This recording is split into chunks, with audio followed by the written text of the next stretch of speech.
Albert Einstein दुनिया का सबसे बड़ा साइंटिस्ट था। उन्होंने यह इंस्ट्रक्शन दिया था कि मेरे मरने के बाद कोई भी मेरे दिमाग के साथ छेड़छाड़ नहीं करेगा।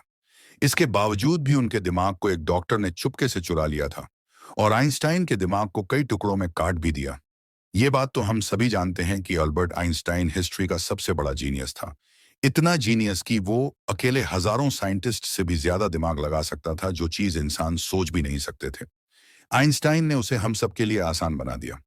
देखिए, अल्बर्ट आइंस्टाइन एक फिजिसिस्ट थे जिन्होंने theory of relativity, E equal to M C square और फोटो इलेक्ट्रिक इफेक्ट के नियम बनाकर पूरी दुनिया को हैरान कर दिया। और इसी इन्वेंशन के वजह से इनको नोबेल प्राइज दिया गया। देखिए, अल्बर्ट आइंस्टाइन के पास सोचने और समझने की क्षमता अलग थी। वो बाकी लोगों से अलग सोचते थे क्योंकि आइंस्टाइन के पास एक स्पेशल ब्रेन था जो आम इंसानों से काफी ज्यादा अलग था। इसी वजह से वो नहीं चाहते थे कि मरने के बाद उनके बॉडी के किसी भी हिस्से पर रिसर्च किया जाए। लेकिन फिर वही हुआ जिसका आइंस्टाइन को डर था।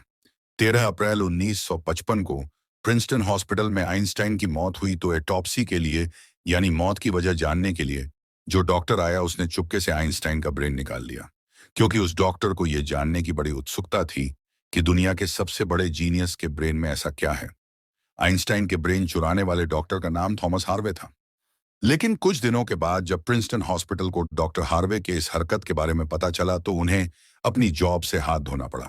लेकिन डॉक्टर हार्वे आइंस्टाइन के बेटे हंस अल्बर्ट से जैसे तैसे ये परमिशन लेने में कामयाब हो गए कि वे उसके पिता के स्पेशल ब्रेन के अंदर छुपे राजों से पर्दा उठाकर सच को दुनिया के सामने लाना चाहते थे। डॉक्टर हार्वे एक पैथोलॉजिस्ट थे जो सिर्फ पोस्टमार्टम करना जानते थे, और उनका ख्याल था कि वे आइंस्टाइन के ब्रेन पर रिसर्च कर पाएंगे। इसलिए वे आइंस्टाइन के ब्रेन को लेकर पेंसिल्वेनिया के शहर फिलाडेल्फिया ले गए, जहां उन्होंने ब्रेन की कई फोटोज ली और फिर उसको 240 छोटे छोटे टुकड़ों में काटकर हर पीस को अलग अलग जार में रखकर बेसमेंट में छुपा दिया। इसकी बात को लेकर डॉक्टर हार्वे और उसकी पत्नी में कई बार झगड़ा होता रहता था। उनकी बीवी अक्सर धमकी देती थी कि वो इस ब्रेन को उठाकर फेंक देगी। एक दी झगड़ा इतना बढ़ गया कि दोनों पति पत्नी को डिवोर्स लेकर अलग होना पड़ा और डॉक्टर हार्वे ब्रेन लेकर कैंसस के शहर विचिता चले गए, जहां वो एक टेस्टिंग लैब में सुपरवाइजर की नौकरी करने लगे और खाली के समय में ब्रेन पर स्टडी करने की कोशिश करने लगे। इसके बाद वो कई बार अलग अलग जॉब छोड़ अलग अलग शहरों में घूमते रहे। कई दिन गुजर चुके थे। डॉक्टर हार्वे आइंस्टाइन के ब्रेन पर कुछ खास रिसर्च नहीं पाए थे। तभी उन्होंने पहली बार एक अच्छा फैसला किया कि वो आइंस्टाइन के ब्रेन के अलग अलग हिस्से को दुनिया भर के बेस्ट न्यूरोपैथोलॉजिस्ट के पास भेज दिया। 1955 में ब्रेन चोरी होने के 30 सालों के बाद, यानी 1985 में पहली बार आइंस्टाइन के ब्रेन पर स्टडी पब्लिश की गई। इसके बाद अगले 28 सालों तक इस ब्रेन पर दुनिया भर के न्यूरोपैथोलॉजिस्ट ने कई स्टडी पब्लिश की, जिनमें बताया गया कि आइंस्टाइन का ब्रेन आम इंसानों के ब्रेन से काफी अलग था। सबसे बड़ा डिफरेंट ब्रेन के कार्पस कालोसम नामक हिस्से में पाया गया। देखिए, हमारा ब्रेन जो होता है वो दो अलग अलग हिस्से में डिवाइड होता है। इंसान जो भी काम करता है वो ब्रेन के एक हिस्से में पहले प्रोसेस होता है और फिर ब्रेन हमारे जिस्म के उस हिस्से को सिग्नल देता है। इस चीज को ध्यान से समझिए, तभी आपको समझ आएगा कि आइंस्टाइन का ब्रेन बाकी लोगों से अलग क्यों था। देखिए, लेफ्ट ब्रेन हमारे जिस्म के राइट हिस्से को कंट्रोल करता है, जबकि राइट ब्रेन जो होता है वो हमारे जिस्म के लेफ्ट हिस्से को कंट्रोल करता है। 90% इंसानों का लेफ्ट ब्रेन जो होता है वो बोलने, समझने, मैथमेटिकल कैलकुलेशन और रीडिंग के दौरान काम करता है, जबकि राइट ब्रेन के पास क्रिएटिविटी, शेप को पहचानने, आर्ट एंड म्यूजिकल स्किल की जिम्मेदारी होती है। मान लीजिए आप कीबोर्ड पर टाइपिंग कर रहे हैं। उस दौरान आपके दोनों हाथ टाइपिंग करने में बिजी हैं। कुछ अल्फाबेट सीधा हाथ टाइपिंग कर रहा है तो कुछ उल्टा हाथ टाइपिंग के दौरान आपके लेफ्ट हैंड से एक मिस्टेक हुई, तो आपने फौरन अपना राइट हैंड इस्तेमाल करके उस मिस्टेक को सही किया। तो इसका मतलब यही हुआ कि जब हमारे राइट ब्रेन से मिस्टेक हुई तो उसने लेफ्ट ब्रेन को फौरन सिग्नल देकर वो मिस्टेक ठीक करवाई।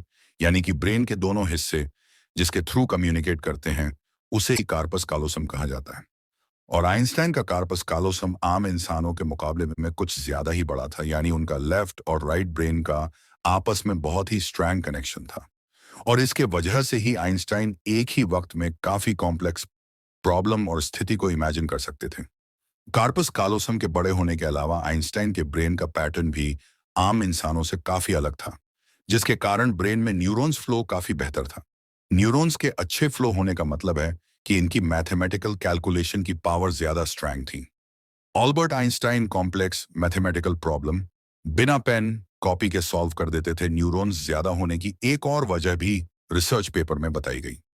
जब आइंस्टाइन के ब्रेन का वजन किया गया तो उसका वजन 1230 ग्राम था, जबकि आम इंसानों के ब्रेन का वजन 1400 ग्राम होता है।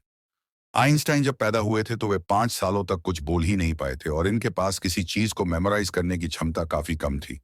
स्कूल लाइफ में बाकी हर सब्जेक्ट में आइंस्टाइन फेल होते थे। सिर्फ मैथ और साइंस ही ऐसे सब्जेक्ट थे जिनमें आइंस्टाइन के नंबर सबसे ज्यादा आते थे। 12 साल की उम्र में आइंस्टाइन ने ज्योमेट्री के बुक पढ़ लिए और उसके सारे कॉन्सेप्ट क्लियर कर लिए, और 14 साल की उम्र में ही वे इंटीग्रेशन और डिफरेंशिएशन के मास्टर बन चुके थे। मैथ और साइंस में इनकी इतनी स्ट्रांग पकड़ थी कि जब वे क्लासरूम में सवाल पूछने के लिए खड़ा होते थे तो टीचर घबराने लगते थे।